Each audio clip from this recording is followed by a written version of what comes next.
셜록 홈즈 독신 귀족.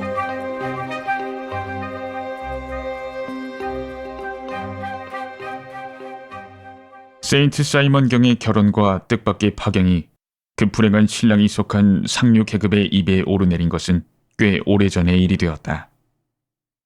새로운 스캔들이 쉴 새 없이 일어났고 더욱 자극적인 사건이 화제에 오를 뿐 사람들은 4년 전의 사건 따위는 어느새 잊고 만 것이다.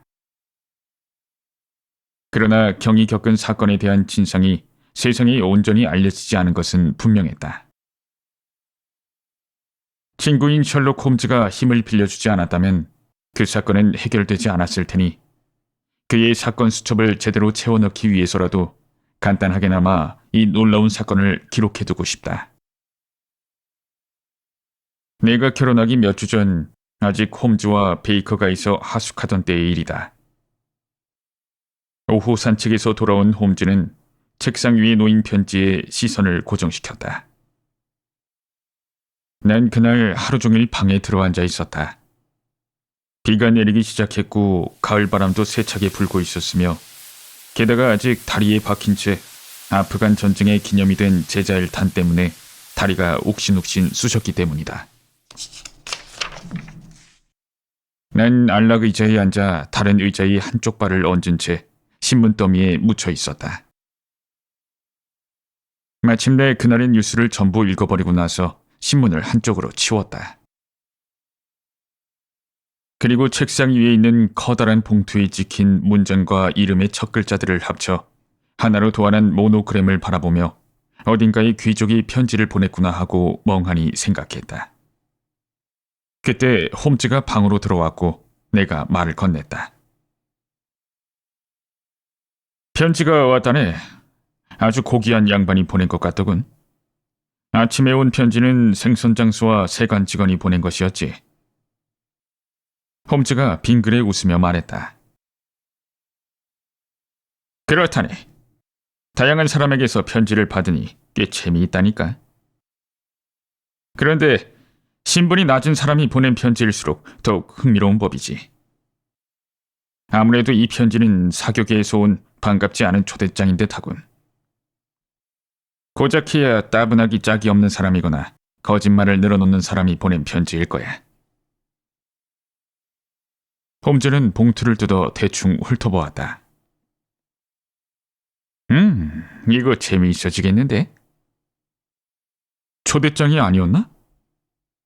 그래, 사건을 의뢰하는 편지야. 그럼 의뢰인은 귀족인 모양이군. 영국에서도 인류 귀족일세. 그럼 축하한다고 말해야겠군. 이보게 왓슨, 내가 고마운 마음을 느끼는 것은 재미있는 사건 때문이라네. 의뢰인의 신분 따위는 별로 상관없어. 어쨌든 이번 새로운 조사는 흥미로울 것 같아. 그건 그렇고 자넨 요즘 신문만 읽는군 그래. 맞아. 달리 할 일이 없으니까. 진절머리가 난다는 표정으로 난 방구석에 쌓여있는 신문을 가리켰다. 그렇다면 최신 정보에 후원할 테니 다행이군. 내가 읽는 건 범죄 기사와 사람을 찾는 광고뿐이라서 말이야. 사람을 찾는 광고에는 배울 점들이 가득 들어있지. 어쨌든 자넨 신문에서 최신 뉴스를 자세히 읽었으니 세인트 사이먼 경과 그의 결혼에 관한 기사도 읽었겠지?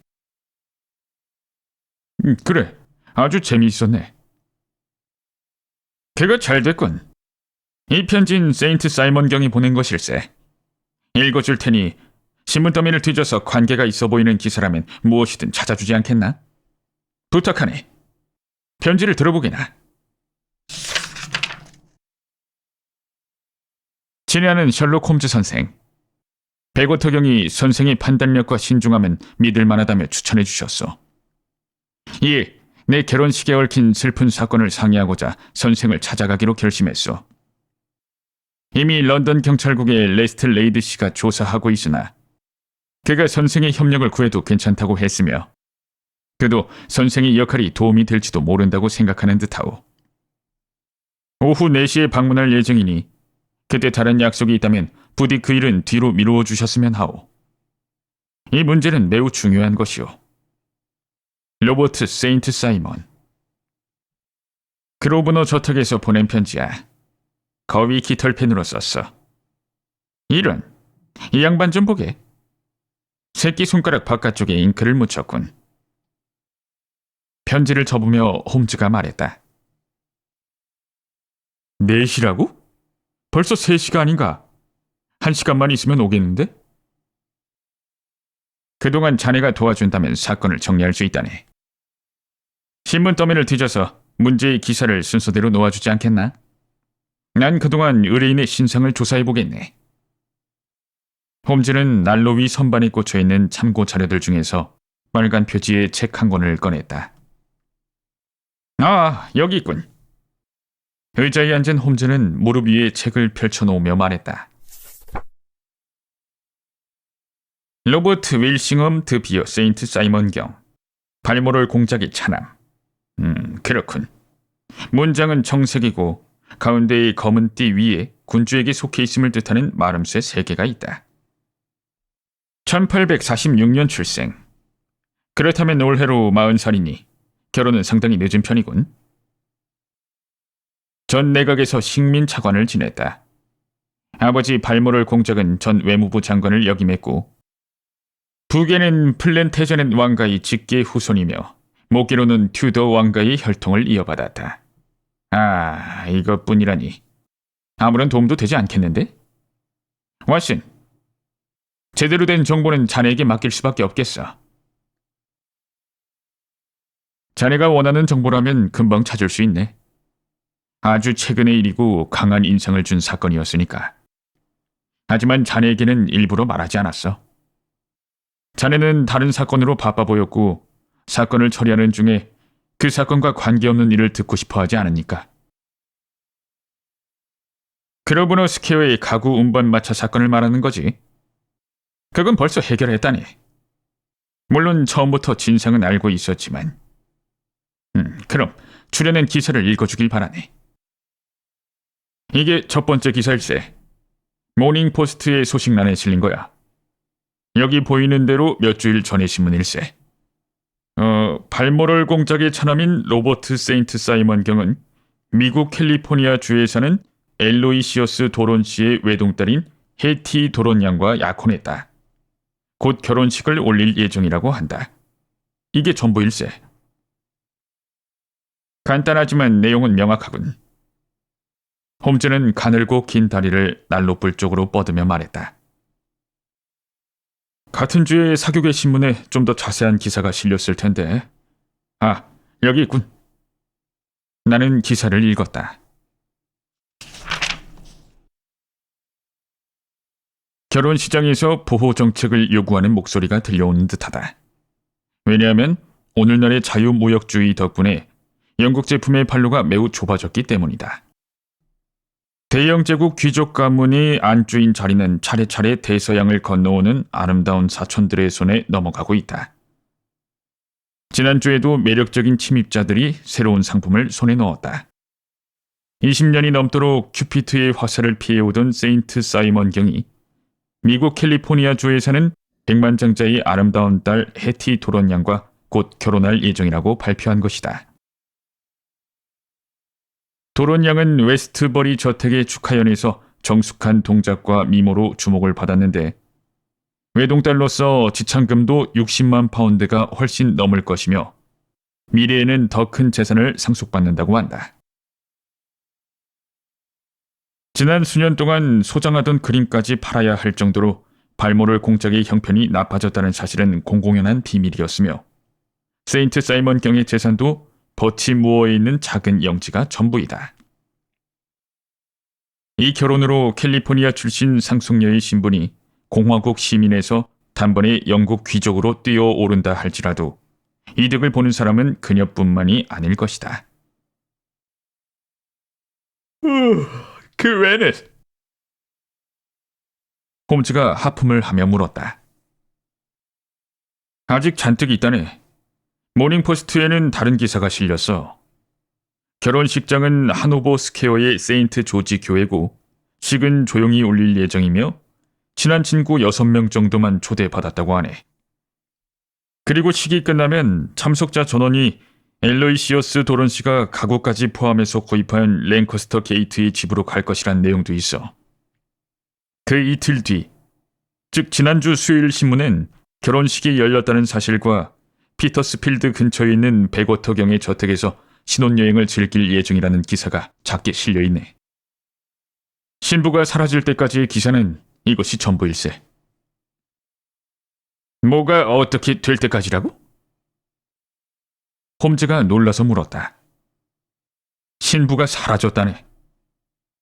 언제? 피로연 때. 그래? 이거 생각했던 것보다 재밌는데? 정말 극적이군. 맞아. 나도 보통 일은 아니라고 생각했네. 신부가 결혼식 전에 사라지는 일은 흔히 있고 신혼여행 중간에 모습을 감추는 일도 덜어 있지. 하지만 결혼식이 끝나고 나서 그렇게 빨리 모습을 감추었다는 소리는 들어본 적이 없어. 왓슨, 이야기를 자세히 들려주게나. 하지만 사전 경위가 상당히 애매한 기사일세. 모자란 부분은 내가 조금 더 명확히 할 수 있을 걸세. 어제 조간에서 크게 다루었지만 꽤나 어중간한 기사야. 어쨌든 읽어주겠네. 제목은 상류사회의 결혼식에서 벌어진 괴해 사건이라네. 잘 듣게. 로버트 세인트 사이먼 경 일가는 결혼식 도중에 일어난 기묘한 비극 때문에 놀라움과 당혹스러움을 감추지 못하고 있다. 어제 각 신문에서 간단히 보도한 대로 결혼식은 그저께 아침에 열렸다. 그 후 괴상한 소문이 돌았으나 이제야 드디어 소문의 진위가 사실로 확인되었다. 세인트 사이먼 경의 친구들은 소문을 가라앉히기 위해 노력했으나 이 사건은 이미 세상의 이목을 끌고 있다. 사람들의 입에 오르내리게 된 이상 아무리 감추려 해도 소용없을 것이다. 결혼식은 하노버 스퀘어의 세인트 조지 교회에서 매우 소박하게 열렸다. 참석자는 신부의 아버지인 엘로이시어스 도런 씨, 발모럴 공작 부인, 백워터 경, 신랑의 남동생인 유스터스 경, 신랑의 여동생인 클라라 세인트 사이먼 양, 그리고 엘리시어 휘링턴 양뿐이었다. 식이 끝난 후 하객들은 모두 피로연이 준비되어 있는 엘로이시어스 도런 씨의 랭커스터 게이트 집으로 향했는데 그때 신혼 미상의 한 여성이 소동을 일으켰다. 그녀는 세인트 사이먼 경에게 할 말이 있다며 참석자들의 뒤를 쫓아 억지로 집에 들어가려 했다. 한동안 언쟁이 벌어졌으나 집사와 하인이 그녀를 간신히 내쫓았다. 다행스럽게도 불쾌한 소동이 일어나기 전에 집으로 들어가 다른 사람들과 함께 피로연이 열릴 자리에 앉아 있었던 신부는 갑자기 속이 좋지 않다며 자기 방으로 들어갔으나 그 후로는 모습을 드러내지 않아 사람들이 걱정하기 시작했다. 그러자 신부의 아버지가 방을 들여다보러 갔는데 하녀의 말에 의하면 신부는 방에 잠깐 들르기만 하고 외투와 커다란 모자를 들고 서둘러 복도를 나갔다고 한다. 또 다른 하인은 그런 복장을 한 여성이 집 밖으로 나가는 모습을 보았으나 여주인은 피로연 자리에 있을 것이라고만 생각했기에 그 여성이 신부일 줄은 꿈에도 생각지 못했다고 했다. 엘로이시어스 도런 씨는 딸의 실종을 확인한 뒤 신랑과 함께 경찰에 신고했으며 현재 경찰에서 전력을 기울여 수사하고 있으니 이 기괴한 사건도 곧 해결될 것이다.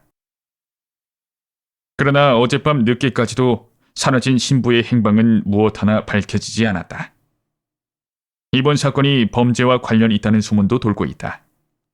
한편 경찰 당국은 처음에 소동을 일으킨 여성이 질투심이나 다른 동기의 영향을 받아 신부의 기묘한 실종에 관여했을 것이라 생각하고 그 여성을 체포했다는 이야기도 전해졌다. 그것이 전부인가? 다른 조간에서도 짧은 기사를 실었다네. 이건 참고가 될 것 같군. 그건 뭔가? 플로라 밀러 양, 즉 소동을 일으킨 여성이 정말로 체포되었다는 기사일세. 원래는 알레그로 극장이 무용수인데 몇 년 전부터 신랑과 사귀었나 봐. 자세한 내용은 적혀있지 않다네. 이것으로 사건 이야기는 다 했어. 신문에 실린 내용들 뿐이지만. 점점 더 재밌어지는군. 놓칠 수 없는 사건이야. 왓슨. 벨소리가 들리는군. 시간도 4시가 약간 지났으니 아무래도 귀족 의뢰인이 온 것 같아. 왓슨. 자리를 피할 필요 없네. 나도 자네가 있으면 기억을 확인할 때 도움이 되니까. 로버트 세인트 사이먼 경이 오셨습니다. 심부름하는 소년이 문을 활짝 열며 소리치자 얼굴이 하얗고 콧날이 높은 교양 있고 느낌이 좋아 보이는 신사가 안으로 들어왔다. 그런데 인매를 보니 아무래도 성격이 급해 보였고 응시하는 듯한 눈엔 지금까지 사람들에게 명령을 내리거나 복종을 받아온 사람 특유의 차분함이 있었다.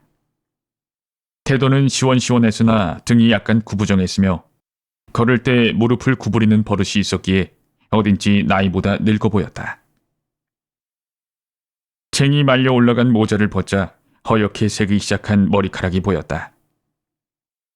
정수리 부근엔 숱도 많지 않았다. 높은 목깃, 검은 프로코트, 하얀 조끼, 노란 장갑, 에나멜 구두하며 옅은 색 각반까지 찬 복장으로 보아 멋부리기를 좋아하는 모양이었다. 신사는 오른손으로 금태 안경의 끝을 만지작거리며 유유히 방 안을 둘러보았다. 홈즈가 자리에서 일어나 인사했다. 어서 오세요, 세인트 사이먼 경. 자, 그 등나무 의자에 앉으세요. 이쪽은 제 친구이자 일을 도와주는 왓슨 박사입니다. 좀 더 난로불 쪽으로 가까이 오세요. 천천히 이야기를 듣겠습니다. 홈즈 선생, 당신이라면 잘 이해할 수 있겠지만 참으로 번거로운 문제가 일어났습니다. 해가 다 들어갑니다. 당신은 이처럼 미묘한 사건들을 여럿 다뤄보았겠죠? 물론 이 정도 지위를 가진 귀족의 사건은 아니었을 테지만. 그렇지 않습니다. 오히려 경보다 신분이 더 높은 의뢰인도 있었습니다. 무슨 말씀이신지. 비슷한 사건이었는데 얼마 전에 의뢰인은 한 나라의 왕이었습니다. 그게 정말입니까? 뜻밖의 말이로군요. 어느 나라의 왕이었습니까? 스칸디나비아의 국왕이었습니다. 그럴 수가. 왕비님도 사라졌다는 말입니까? 아시겠지만 전 이번 사건의 비밀을 지킬 것을 약속합니다. 이것은 다른 의뢰인에 대해서도 마찬가지죠. 물론 알고 있습니다. 잘 알고 있습니다. 신뢰가 되는 질문을 했군요. 내 사건에 대해서 참고가 될 만한 사실은 무엇이든 솔직하게 이야기할 생각입니다.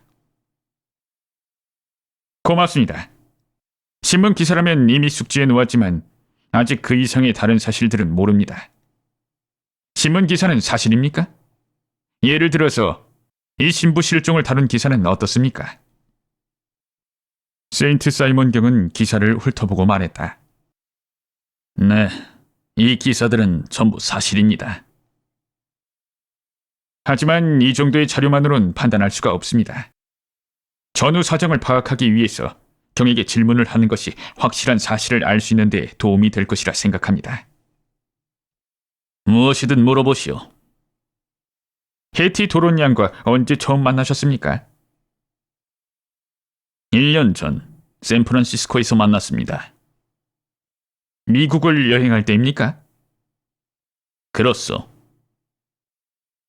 결혼을 약속한 것도 그때였습니까? 아니요. 그래도 두 분은 친밀한 사이가 되셨겠죠? 즐겁게 교제했습니다. 그녀도 내 마음은 알고 있었을 겁니다. 그녀의 아버지가 상당한 부자라고 들었는데요.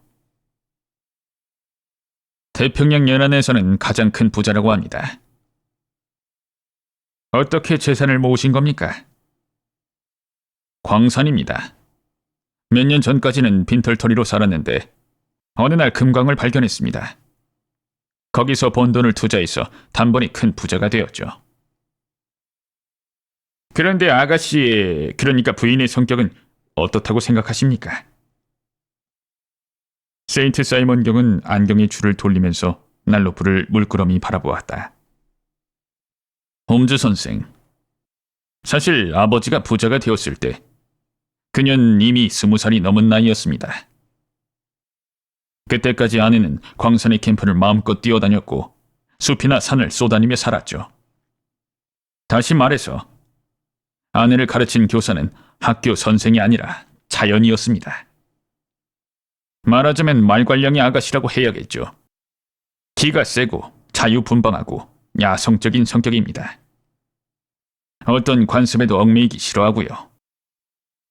충동적인, 아니 화산 같은 여자라고 하는 편이 옳을 겁니다. 결단력이 뛰어나며 일단 마음먹은 일은 끝까지 해내는 성격입니다. 그렇지만 만약 아내가 고귀한 마음을 가진 여성이라고 생각하지 않았다면, 여기서 경은 점잖게 헛기침을 하고 말을 이었다. 난 명예로운 가문의 성을 그녀에게 붙여주지 않았을 겁니다.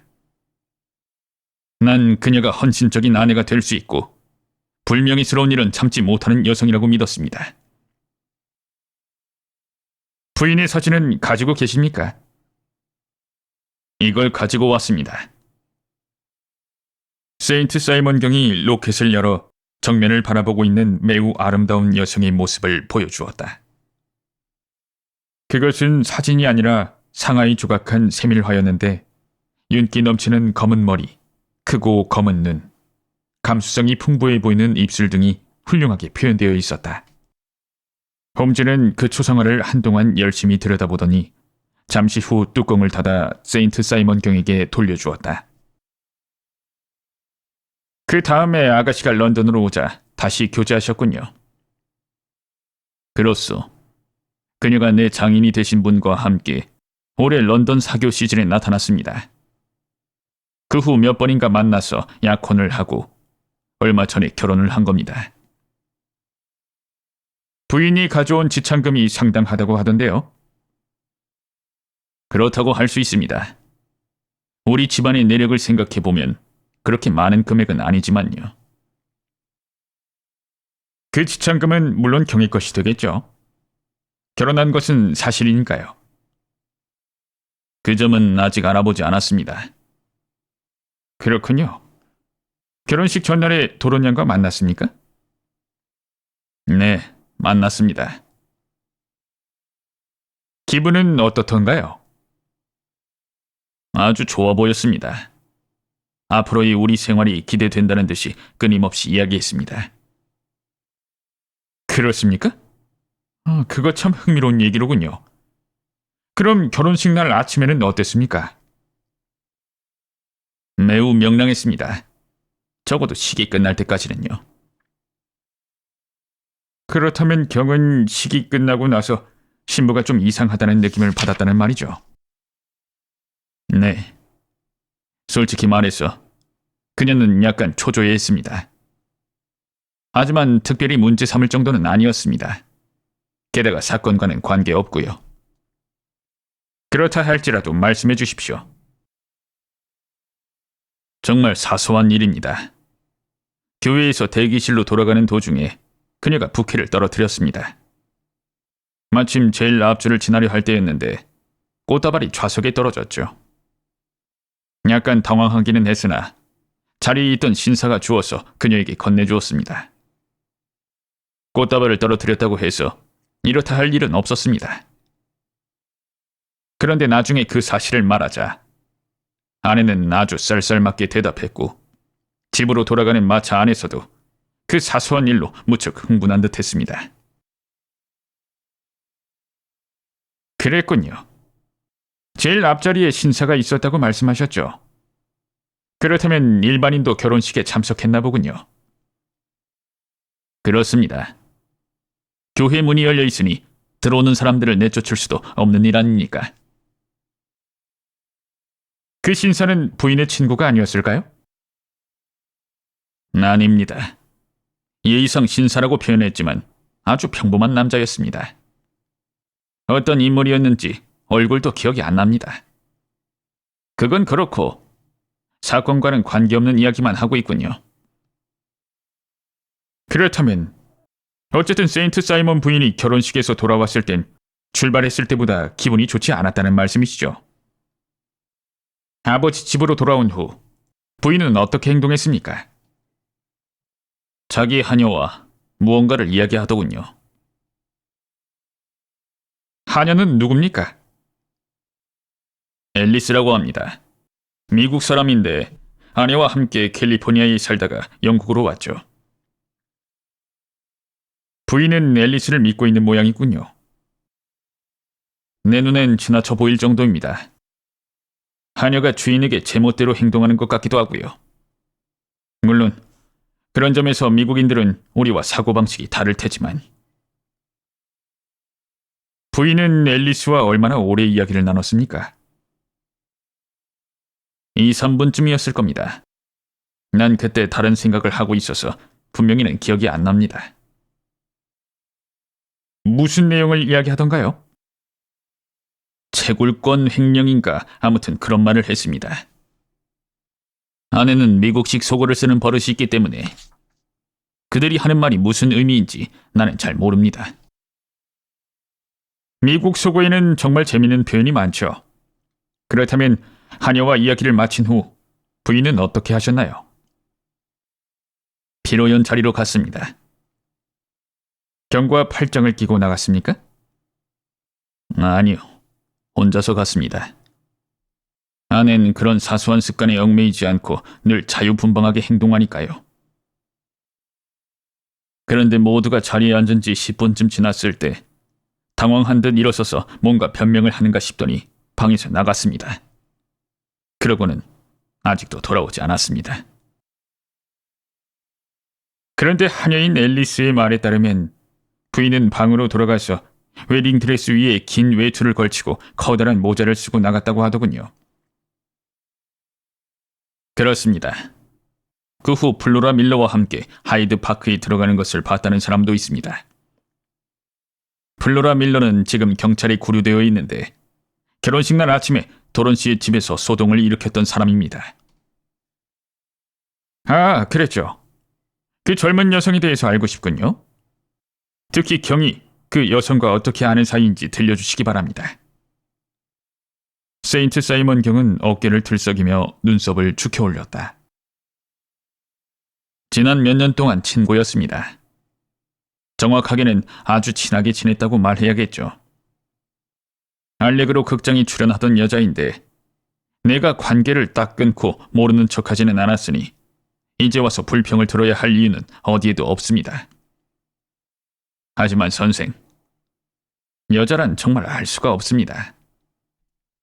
플로라는 틀림없이 사랑스러운 여자였으나 쉽게 흥분했고 내게 심하게 집착했소이다.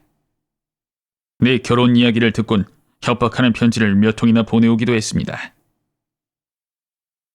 결혼식을 조용히 치른 것도 식장에서 불미스러운 일이 일어날까 걱정이 되었기 때문입니다. 우리가 도런치의 집에 도착했을 때 플로라가 달려왔습니다. 그리고 아내를 향해 더러운 말을 내뱉고 욕하고 협박까지 했습니다. 그런 일을 예상하고 사복경찰 둘을 불러두었기에 그녀는 바로 쫓겨났습니다. 소란을 피워봤자 소용없다는 사실을 깨닫자 그녀도 곧 조용해졌죠. 부인도 그 일을 알고 있었습니까? 다행스럽게도 아내는 아직 모릅니다. 그런데도 그 후에 플로라 밀러와 부인이 함께 걷고 있다는 것이 목격됐다는 말입니까? 그렇습니다. 런던 경찰국의 레스터 레이드 씨도 그 점을 중시하고 있습니다. 경찰은 플로라가 아내를 유인해서 끔찍한 덫을 놓았다고 생각하는 듯합니다. 그렇게 생각할 수도 있겠군요. 선생도 그렇게 생각합니까? 아니, 그렇게 생각할 수도 있다는 겁니다. 그런데 경은 그 점에 대해서는 어떻게 생각하시나요? 플로라는 파리 한 마리 죽이지 못하는 여자입니다. 하지만 질투는 인간의 정신을 뒤틀어버리기도 합니다. 그런데 경은 이번 사건이 어떻게 벌어졌다고 생각합니까? 당황스럽군요. 난 선생의 의견을 들으러 왔지 내 의견을 말하러 온 것이 아닙니다. 그렇기 때문에 질문에 솔직히 답한 겁니다. 어쨌든 내가 보기에 아내는 이번 결혼으로 너무 흥분했어. 다시 말해서 사회적으로 높은 지위에 오르게 되어 신경이 예민해진 것이 아닐까 생각하고 있습니다. 즉, 경의 이야기는 간단히 말해서 부인의 정신이 갑자기 이상해졌다는 말씀이십니까? 그렇습니다. 아내는 도망친 겁니다. 아니, 내게서 도망친 것이 아니라 많은 사람들이 진심으로 바라는 것에서 도망쳤다고 생각합니다. 그것 말고는 달리 생각할 길이 없습니다. 홈즈는 빙그레 웃으며 말했다. 그렇군요. 그런 가설도 세울 수 있겠습니다. 자, 세인트 사이먼 경. 이제 알고 싶은 이야기는 거의 다 들었습니다. 한 가지만 더 묻겠습니다. 피로연 때 경의 자리에서 창밖이 보였습니까? 네. 우리 자리에서는 도로 건너편과 공원이 보였습니다. 그럴 줄 알았습니다. 이제 경에게 더 물어볼 사항은 없습니다. 나중에 연락하죠. 행운의 여신이 사건 해결을 도와주길 바랍니다. 이렇게 말하며 의뢰인은 자리에서 일어났다. 아니, 벌써 해결했습니다. 네? 뭐라고요? 벌써 해결했다고 말씀드렸습니다. 그럼 제 아내는 어디에 있습니까? 자세한 내용은 나중에 알려드리죠. 아니, 그렇게 오래 기다리실 필요는 없습니다. 나나 당신보다 훨씬 더 명석한 두뇌를 가진 사람이 아니라면 이 사건을 해결할 수 없을 것이라는 생각이 드는군요. 세인트 사이먼 경은 머리를 흔들며 근엄한 태도를 갖춘 구식 인사를 하고 방에서 나갔다.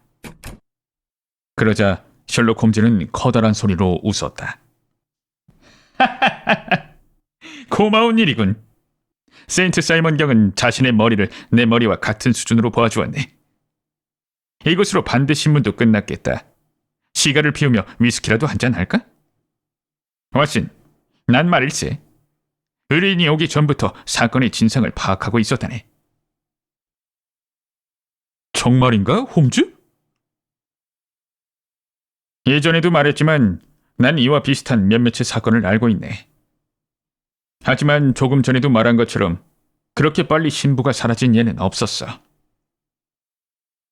그런데 세인트 사이먼 경에게서 이야기를 듣고 추리는 확신으로 바뀌었다네. 상황 증거만으로도 사건의 진상이 보일 때도 있어. 미국 사상가이자 문필가인 헨리 소로의 말을 빌리자면 우유에서 성호가 튀어나온 것과 같지. 하지만 자네가 알고 있는 사실이라면 나도 전부 들어서 알고 있지 않은가? 그렇지만 자넨 전례를 모르지 않는가? 내게는 그에 관한 지식이 커다란 도움이 되었다네. 몇 년 전 에버딘에서 비슷한 사건이 있었고 1870년에 프로이센 프랑스 전쟁이 터진 이듬해에도 독일 미넨에서 똑같은 사건이 일어났어. 이번 사건은... 이런, 레스트레이드가 왔군. 어서 와요. 컵은 그 찬장 위에 있고 저 상자에는 시가도 있습니다. 형사는 두꺼운 외투를 껴입고 목도리를 둘러서 아무리 봐도 뱃사람으로밖에 보이지 않았다. 게다가 그는 무명으로 만든 검은 가방도 하나 들고 있었다. 그는 가볍게 인사를 하고 자리에 앉더니 홈즈가 권한 시가에 불을 붙였다. 무슨 일이 있었습니까? 실망한 표정인데. 홈즈가 눈을 반짝였다. 맥이 빠졌습니다. 이게 다 지긋지긋한 세인트 사이먼 경의 결혼식 사건 때문입니다. 정말 종잡을 수 없는 사건이라니까요. 정말인가요? 놀랐군요. 이렇게 까다로운 사건은 처음입니다. 단서를 잡았다 싶으면 손가락 사이로 빠져나가고 오늘은 하루 종일 단서를 따라다니다가 오는 길입니다. 그래서 흠뻑 젖었군요. 홈즈가 뱃사람이 입는 재킷의 소매를 손으로 만졌다. 네, 하이드 파크의 서펜타인 연못을 뒤졌습니다. 왜요? 세인트 사이먼 부인의 시체를 찾기 위해서죠. 셜록 홈즈는 의자에 기댄 채 껄껄 웃었다. 런던 중심가에 있는 트래펄가 광장 분수도 찾아보았습니까? 어째서요? 무슨 뜻입니까? 부인의 시체가 발견될 가능성은 양쪽 모두에 있다는 뜻입니다. 레스트레이드가 홈즈를 노려보며 화난 듯 말했다.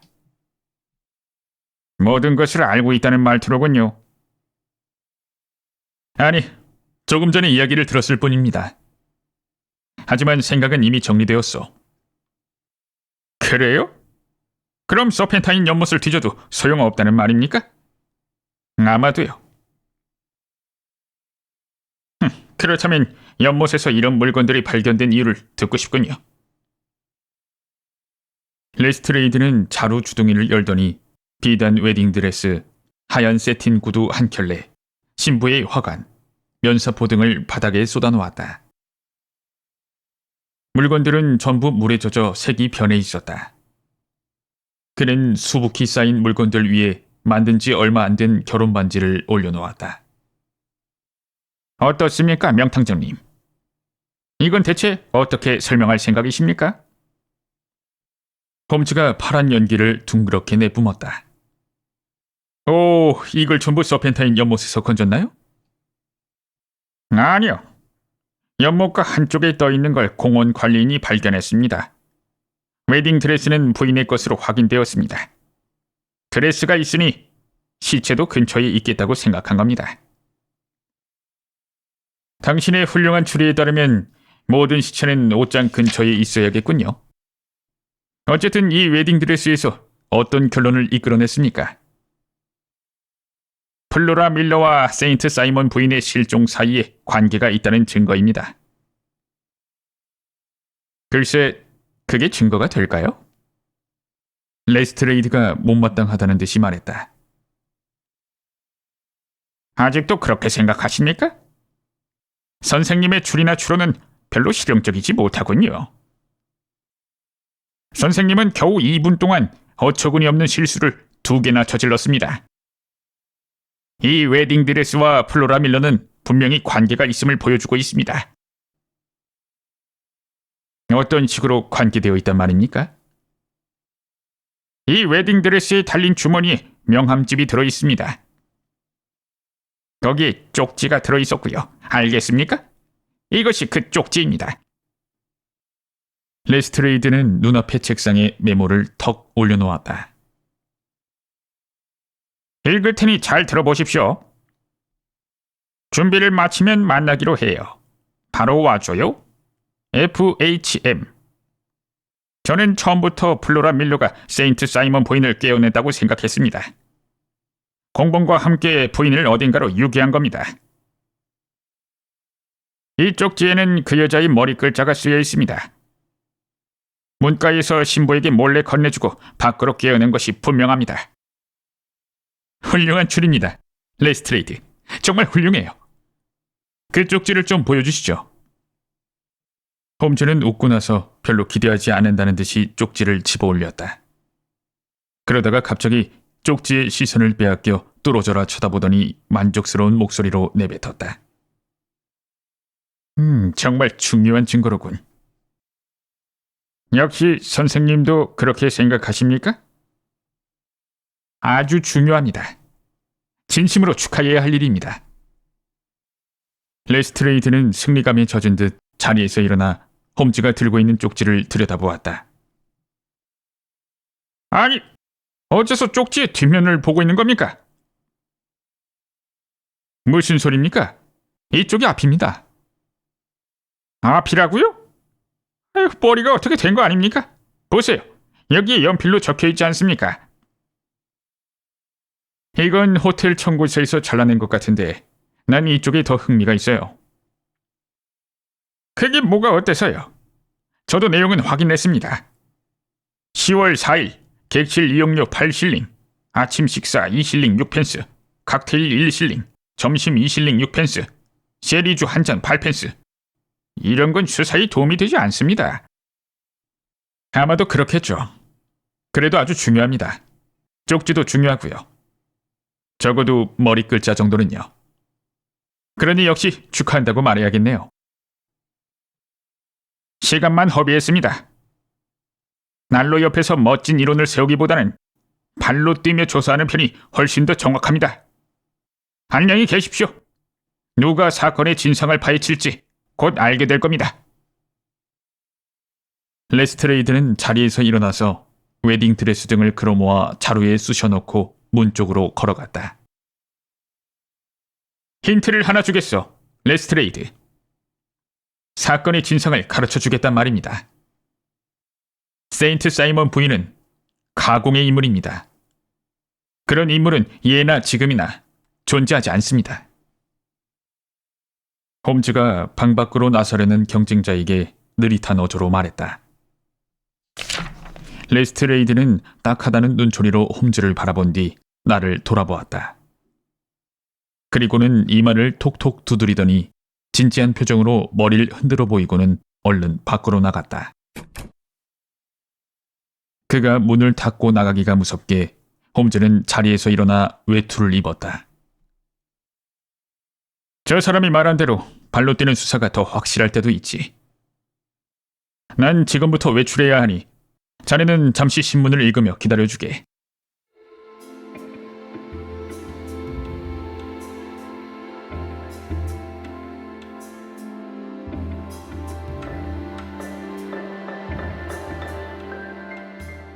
홈즈가 나를 방에 두고 나간 것은 오후 5시를 넘긴 시간이었으나 외로움을 느낄 여유는 없었다.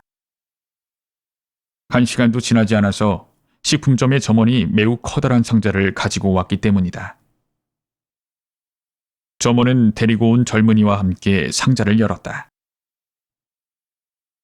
나는 어처구니가 없어서 바라보고만 있었는데 하숙집의 초라한 식탁 위에 미식가들이나 먹을 법한 차갑게 식힌 진수성찬이 놓이기 시작했다. 차가운 도요새 한 쌍, 꿩 한 마리, 거위 간으로 만든 파이, 그리고 거미줄이 엉겨있는 오래된 포도주 몇 병. 두 사람은 호화로운 요리를 늘어놓더니 대금은 이미 치렀으며 여기에 놓고 가라는 부탁을 받았다라는 말만 남기고 아라비안 나이트에 나오는 램프의 요정처럼 사라져버렸다. 저녁 9시가 조금 못된 시각에 홈즈가 활기찬 발걸음으로 돌아왔다. 생각에 잠긴 표정이었으나 반짝이는 눈을 보니 기대했던 대로 만족할 만한 성과를 냈다는 사실을 알 수 있었다. 야식 준비를 전부 마쳐두었군. 홈즈가 손을 마주 비볐다. 손님이라도 오는 건가? 5인분을 차려놓고 갔다네. 그래, 손님이 몇 명 올 것 같아. 이상한데? 세인트 사이먼 경이 아직 오지 않았다니. 아, 이제야 계단을 올라오고 있는 것 같군. 아니나 다를까 세인트 사이먼 경이었다. 참으로 귀족다운 얼굴을 지니고 있었지만 매우 불안해하는 눈치였다. 안경줄을 세게 휘두르며 분주한 발걸음으로 방 안에 들어섰다. 홈즈가 먼저 말했다. 제가 보낸 심부름꾼을 만나신 모양이군요. 편지를 읽고 깜짝 놀랐습니다. 편지에 쓰인 이야기가 확실합니까? 아마도 그럴 겁니다. 세인트 사이먼 경은 의자에 주저앉아서 손으로 이마를 누르며 말했다. 가문의 일원이 이렇게 수치스러운 일을 당했다는 사실을 알면 공자께서 뭐라고 하실지. 어쩔 수 없는 일이었습니다. 그리고 수치스러운 일은 없었습니다. 내 입장을 생각해 보십시오. 그 누구의 탓도 아닙니다. 그녀로서도 어쩔 수 없었습니다. 단, 느닷없이 그런 행동을 한 것은 참으로 안타깝습니다. 어머니가 없었기 때문에 운명의 갈림길에 선 순간에도 상의할 사람이 전혀 없었던 겁니다. 모욕입니다. 그것도 공개적으로 모욕을 당했습니다. 세인트 사이먼 경이 탁자를 손가락으로 두드리며 말했다. 그 여성은 가엾게도 뜻밖의 상황이 처하게 된 것이니 경께서도 이해해 주셔야 할 것 같습니다. 아니, 그럴 수 없습니다. 정말 화가 납니다. 큰 모욕을 당했으니까요. 벨이 울렸나? 아, 그렇군. 층계참에서 발소리가 들려. 세인트 사이먼 경, 제가 경에게 누차 이번 일을 너그럽게 봐주시길 바란다고 말씀드렸지만 소용이 없었나 봅니다. 이런 때를 대비해서 저보다 설득력 있는 변호인을 불렀습니다. 홈즈가 문을 열어 남녀 한 쌍을 맞아들였다. 세인트 사이먼 경, 프랜시스 헤이 몰턴 부부를 소개합니다. 몰턴 부인은 이미 알고 계시죠? 방으로 들어온 두 사람을 보자마자 우리 의뢰인은 의자에서 벌떡 일어났다. 그렇게 버티고 선 채로 시선을 내리깔고 한 손을 브루코트의 가슴에 찔러 넣었다.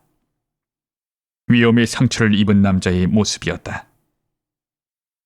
여성이 한 걸음 앞으로 다가가 손을 내밀었으나 세인트 사이먼 경은 완고한 태도를 견지하며 눈을 들지 않았다. 그러는 편이 좋았을 것이다. 그 애원하는 여자의 얼굴을 보았다면 경의 굳은 결의도 눈처럼 녹아내렸을 테니까. 화가 났군요, 로버트. 그렇게 화를 내는 것도 당연해요. 변명 따위 듣고 싶지 않소.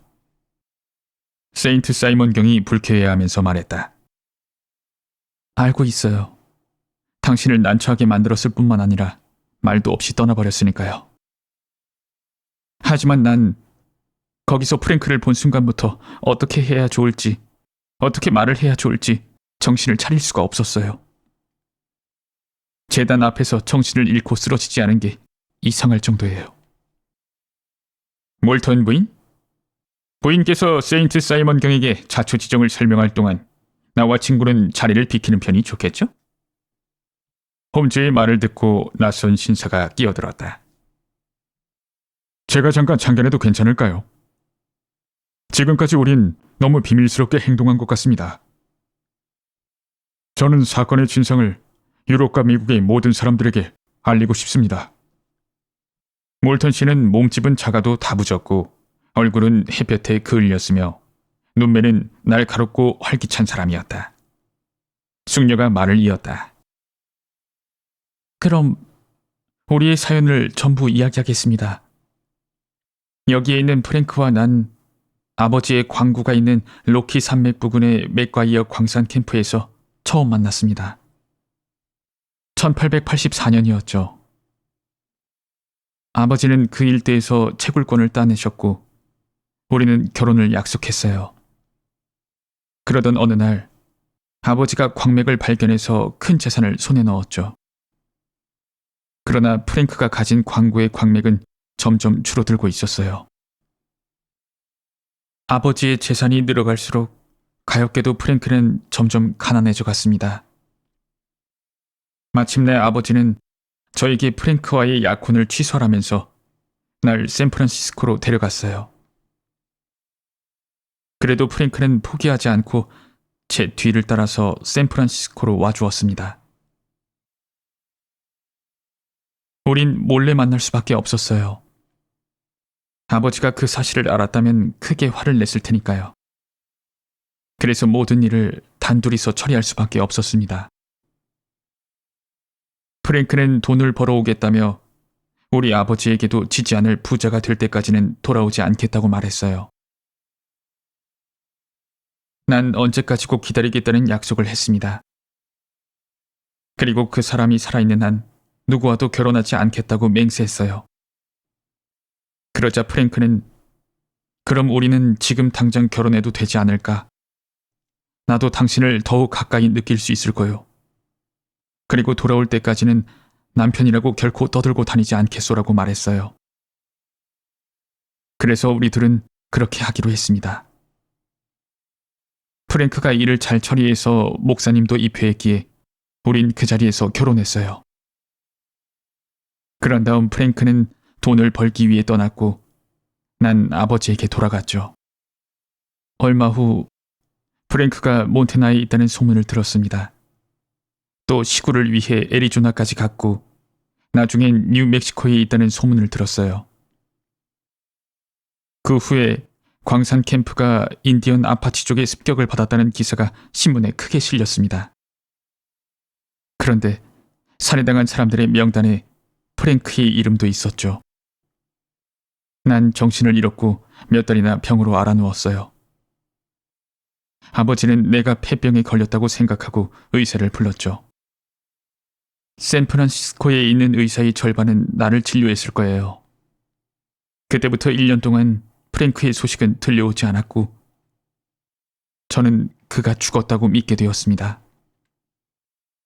바로 그 무렵에 세인트 사이먼 경이 샌프란시스코에 오셨어요. 그 후 우리는 런던에 왔고 결혼이 결정된 거예요. 아버지는 매우 기뻐하셨지만 난 가엾은 프랭크에게 마음을 주었으니 그 마음의 빈틈을 파고들 수 있는 남자는 이 세상에 아무도 없을 거라고 생각했습니다. 하지만 세인트 사이먼 경과 결혼했다면 물론 난 아내로서의 의무를 다했을 거예요. 애정과는 별개로 아내로서의 의무는 마음만 먹으면 충분히 해낼 수 있으니까요. 세인트 사이먼 경과 나란히 재단으로 다가섰을 때 최대한 좋은 아내가 되자고 결심했죠. 그런데 재단이 난간까지 갔을 때 제일 앞줄에 서서 날 바라보고 있는 프랭크의 모습이 눈에 들어왔습니다. 그때의 내 기분을 상상해 보실 수 있나요? 처음엔 유령인 줄 알았어요. 다시 한번 보았지만 역시 프랭크가 서 있었어요. 다시 만나게 돼서 기쁜지 슬픈지 묻는 눈빛으로 날 바라보고 있었죠. 정신을 잃지 않은 것이 이상할 정도였어요. 주변이 빙글빙글 맴돌기 시작했고 목사님의 말씀은 벌의 날갯 소리처럼 귓가에서 윙윙 울렸죠. 난 어떻게 해야 좋을지 몰랐습니다. 식을 멈추게 하고 교회에서 소란을 피워야 할까? 난 다시 한번 프랭크를 돌아보았어요. 프랭크는 내가 무슨 생각을 하는지 알고 있다는 듯이 손가락을 입술에 대고 얌전히 있으라는 신호를 보냈죠. 프랭크는 종이에 무엇인가를 썼어요. 내게 건네줄 쪽지라고 생각했습니다. 식장에서 나올 때 일부러 프랭크의 자리 앞에 꽃다발을 떨어뜨렸는데 다시 꽃다발을 받고 나니 그가 쓴 쪽지가 내 손 안에 있었죠. 때가 되면 신호를 할 테니 나오라는 말만 적혀 있었죠. 이렇게 된 이상 프랭크에게 충실할 것이 가장 중요하다고 진심으로 믿게 됐어요. 무슨 일이든 프랭크의 지시에 따르기로 결심했습니다. 집에 돌아가자마자 난 하녀에게 사실을 털어놓았어요. 그 애는 캘리포니아에 살 때부터 프랭크를 알고 있었는데 언제나 이 사람 편이었죠. 난 그 애의 비밀을 지켜달라고 했고 소지품 몇 가지와 긴 코트를 준비해달라고 부탁했어요. 세인트 사이먼 경에게는 사실을 밝혀야 한다고 생각했지만 경의 어머니나 여러 훌륭하신 분들 앞에서는 무서워서 도저히 밝힐 수가 없었어요. 우선은 달아났다가 나중에 이야기하자고 결심했죠. 연회석 식탁에 앉은 지 10분도 지나지 않았을 때 창문 너머로 도로 건너편에 서 있는 프랭크의 모습이 보였어요. 그는 나에게 손짓을 한 뒤 하이드 공원 안으로 들어갔죠. 저도 자리에서 벗어나자마자 바로 준비해서 그의 뒤를 따라갔어요.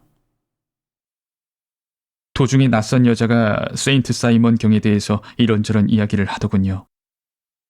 거의 귀에 들어오지 않았지만 세인트 사이먼 경에게도 결혼 전에 작은 비밀이 있었다는 사실을 알 수 있었습니다.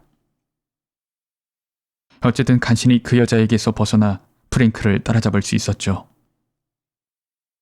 우린 마차를 잡아타고 프랭크가 빌려서 묵고 있던 고든 광장 부근의 하수까지 갔는데 그것이 오랜 세월 기다려온 진짜 결혼식이었죠. 프랭크는 아파치 쪽의 포로가 됐다고 했습니다.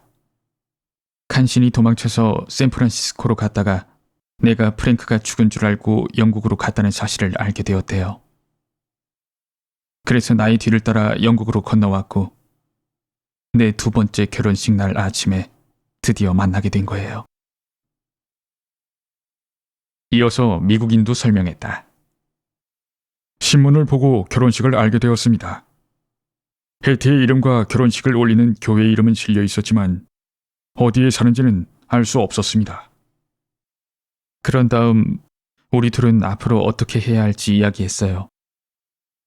프랭크는 모든 일을 사실대로 털어놓아야 한다고 말했지만 나는 스스로의 행동이 너무 부끄러워서 말없이 사라지고 싶은 심정이었죠. 두 번 다시 그분들 앞에 나서고 싶지도 않았고 아버지에게는 내가 무사하다는 짧은 편지를 보내면 된다고 생각했어요. 그 귀족분들이 피로연차리에서 내가 돌아오기를 기다린다는 생각만 해도 몸이 오그라드는 것 같았습니다. 결국은 프랭크가 내 행방을 감추기 위해 웨딩드레스 등을 모아 눈에 띄지 않는 곳에 버리고 왔죠. 우린 내일 아침에 파리로 떠날 생각이었는데 여기 계신 홈즈 선생님이 대체 어떻게 알아냈는지 오늘 밤에 우리를 찾아오셨어요. 내 생각이 틀렸고 프랭크의 생각이 옳으며 게다가 비밀스럽게 행동하는 것은 자기 잘못을 스스로 인정하는 것이라고 홈즈 선생님은 친절하고도 분명하게 충고해 주셨어요. 게다가 세인트 사이먼 경과 직접 이야기할 수 있는 자리를 만들어 주시겠다고 하시기에 바로 찾아왔습니다. 자, 로버트. 이제 난 모든 사실을 이야기했습니다. 당신을 괴롭게 해서 정말 죄송할 따름입니다. 하지만 제발 날 비열하고 천한 여자라고는 생각하지 말아주세요. 세인트 사이먼 경은 딱딱하게 굳은 얼굴을 펴지 않았다. 그러나 눈썹을 찌푸리고 입술은 굳게 담은 채 이 긴 이야기를 가만히 듣고 있었다. 미안하지만 난 마음속에 사사로운 비밀을 다른 사람 앞에서 왈가왈부하는 것이 익숙하지 않소. 그럼 날 용서해 주시지 않겠다는 소리군요. 작별의 악수도 안 해주실 건가요? 아니, 하겠소. 당신이 원한다면. 세인트 사이먼 경은 그녀가 내민 손을 차갑게 쥐었다. 그때 홈즈가 말했다. 저는 이 우정을 다지는 저녁 만찬에 경을 초대하고 싶습니다. 선생은 내게 좀 많은 것을 요구하는군요. 이렇게 된 이상 말없이 물러날 수밖에 없을 테지만 축제에 참여할 마음은 들지 않소. 괜찮다면 이만 실례하겠습니다. 이렇게 대답한 세인트 사이먼 경은 누구에게 할 것도 없이 고개를 꾸벅 숙여 보인 뒤 성큼성큼 방에서 나갔다. 적어도 두 분은 우리와 함께 식사하실 생각이 있으시겠죠? 미국인과 이야기를 나누게 되어서 기쁩니다, 몰턴 씨. 예전엔 어리석은 국왕과 엉뚱한 짓을 해대는 신하가 있었습니다. 하지만 우리 자손들이라면 언젠가 영국 국기와 미국 성조기를 하나로 합친 깃발 아래에서 세계에 자랑할 수 있는 대국의 시민이 되리라고 믿는 사람들도 있습니다. 나도 그런 사람들 중 하나입니다. 손님들이 돌아간 뒤 홈즈가 말했다. 이번 사건은 언뜻 보기엔 전혀 이해할 수 없는 사건이라도 매우 간단하게 설명할 수 있다는 사실을 분명히 가르쳐 주었다는 점에서 벅 재미있었네. 이처럼 이상한 사건도 없었어. 그런데도 그 여성의 이야기를 들으면 모든 일들이 아주 당연하게 비치지. 그렇지만 또 다른 사람, 예를 들어서 런던 경찰국의 레스트레이드의 눈으로 보자면 이렇게 황당하게 끝나버린 사건도 없을 거야. 그렇다면 자넨 당황하지 않았다는 말인가? 처음부터 두 가지 사실이 명백히 보였으니까. 하나는 그녀가 결혼식을 진심으로 기뻐하고 있었다는 사실이고, 다른 하나는 그녀가 집으로 돌아가는 그 몇 분 사이에 결혼식을 후회하기 시작했다는 거야. 그날 아침에 무슨 일이 일어나서 마음이 바뀐 것은 분명했어. 도대체 무슨 일이었을까? 집을 나선 다음엔 아무하고도 이야기를 나누지 않았을 거야. 신랑과 계속 같이 있었으니까. 그렇다면 누군가를 본 것일까? 만약 그렇다면 미국에서 온 사람임에 틀림없었을 거야. 그녀는 영국에 온 지 얼마 되지 않았으니 얼굴 한 번 본 것만으로 자기 장래를 완전히 바꿔버릴 만큼 강한 영향력이 있는 인물이 영국에 있을 리가 없어. 소고법을 사용해보면 만약 그녀가 누군가를 봤다면 그 대상은 분명히 미국인일 것이라고 생각한 거지. 그럼 그 미국인이란 대체 누구일까?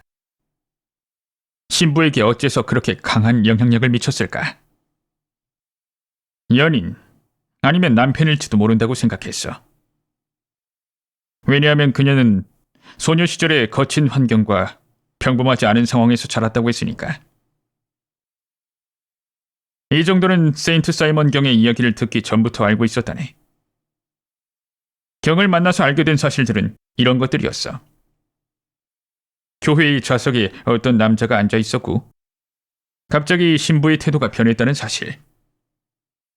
꽃다발을 떨어뜨리는 뻔한 수법으로 쪽지를 건네받았다는 사실. 믿고 있는 하녀에게 무엇인가를 이야기했다는 사실. 채굴권 횡령이라는 꽤나 깊은 뜻이 있을 듯한 말을 썼다는 사실 등이지. 그 속어는 광부들의 용어인데 다른 사람이 선점한 채굴권을 빼앗는다는 뜻이야. 이런 사실들을 알고 나니 사정을 훤히 깰 수 있었네. 그녀는 남자와 함께 모습을 감추었고 그 남자는 연인이거나 전남편, 아마도 전남편일 것이라고. 그런데 어떻게 해서 두 사람을 찾아냈나? 그게 좀 어려운 문제가 될 뻔했는데 우리 친구인 레스트레이드가 단서를 가져다 주었어. 본인은 그 가치를 깨닫지 못했지만 말일세. 그 쪽지의 머리 글자도 중요했지만 남자가 며칠 전에 런던의 인류 호텔에서 계산을 치렀다는 점은 더욱더 고마웠다네. 인류 호텔이라는 걸 어떻게 알았지? 청구 금액이 비쌌으니까. 하룻밤에 8실링, 쉐리주 한 잔에 8펜스나 받다니 당연히 인류 호텔 아니겠나. 그렇게 비싼 호텔은 런던에도 그다지 많지 않다네. 두 번째로 찾아간 노썸버랜드가의 호텔에서 숙박부를 살펴보았더니 프랜시스 H. 몰턴이라는 미국인이 전날 호텔에서 나갔다고 되어 있더군. 그래서 장부를 살펴보니 그 계산서의 사본에서 내가 본 항목과 똑같은 것이 나왔다네. 남자에게 온 편지는 고든 광장 226번지로 전송하라고 되어 있기에 그곳으로 가보았더니 고맙게도 둘 다 거기 있더군. 난 아버지 같은 마음으로 충고했네. 어쨌든 두 사람의 입장을 세상과 세인트 사이먼 경에게 분명히 밝히는 편이 좋을 거라고. 특히 경에게는 반드시 그렇게 해야 한다고 했어. 그래서 세인트 사이먼 경과 여기서 만나도록 했고 또 경에게도 여기로 와달라고 부탁한 걸세. 하지만 그다지 좋은 결과는 아닌 것 같더군. 세인트 사이먼 경의 태도는 그다지 좋아 보이지 않았으니까. 내 말에 홈즈가 싱글싱글 웃으며 말했다. 이보게 왓슨, 힘들게 구애하고 결혼식 같은 귀찮은 일들을 겨우 끝낸 뒤에 정신을 차려보니 아내와 재산이 송두리째 사라져버렸다면 자네도 틀림없이 그런 반응을 보였을 걸세. 우린 세인트 사이먼 경을 동정해야 하지 않겠나? 그리고 절대 그런 일을 당할 일이 없는 우리 운명에 고마워하자고. 의자를 당겨서 내 바이올린 좀 집어주게. 아직도 해결하지 못한 문제는 단 하나뿐일세. 우린 이제 이 쓸쓸한 가을밤을 어떻게 보내야 할까?